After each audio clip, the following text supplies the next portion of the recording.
भद्रक जिलार वासुदेवपुर स्थित नवघन उच्च माध्यमिक विद्यालय रे पालित होईछि 39तम वार्षिक उत्सव। ଏହି उत्सव अवसर रे आयोजित सभारे विधायक अशोक दास मुख्य अतिथि भावे जोग दैथिबा बेले विद्यालयर अध्यक्ष मनोरंजन पति सभापतित्व करथिले। अन्य अतिथि माने मध्य उपस्थित रही छात्र छात्री को उत्साहित करथिले। श्रीधर नायक मंच परिचालना करथिबा बेले पुष्पिता बारिक वार्षिक विवरणी पाठ करथिले। शेषरे बलराम मल्लिक धन्यवाद अर्पण करथिले।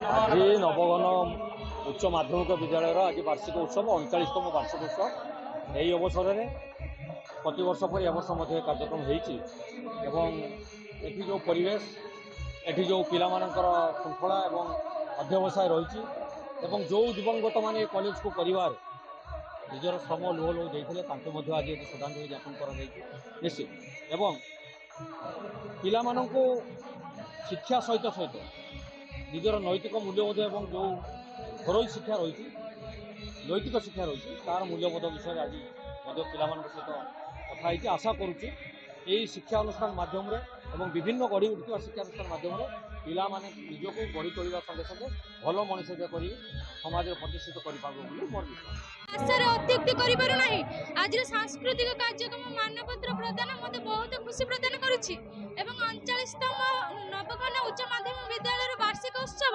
2026 रे मते हमर मुख्य अतिथि भाबे हमर एमएलए अशोक दास उपस्थित थिले ताहाको देखि मो बहुत आनंदित होइछि।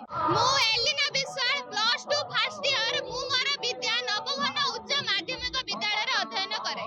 ए जो एनुअल फंक्शन होजी हमर प्रत्येक वर्ष आम विद्यालय रे एनुअल फंक्शन अनुष्ठित हुए। ए वर्ष मध्य रीति अनुसार हमर वार्षिक उत्सव अनुष्ठित होई अछि एवं हमर वार्षिक क्रीड़ा प्रतियोगिता डिबेट प्रतियोगिता सबुथिरे मध्य आमे अंशग्रहण करी उत्तीर्ण होइतिबारु हमर वार्षिक उत्सव रे आमे पुरस्कृत हेबा सहित मान्यगण विद्यार्थी मध्य आमे पुरस्कृत होई बहुत खुशी और उत्सवमय लागु अछि।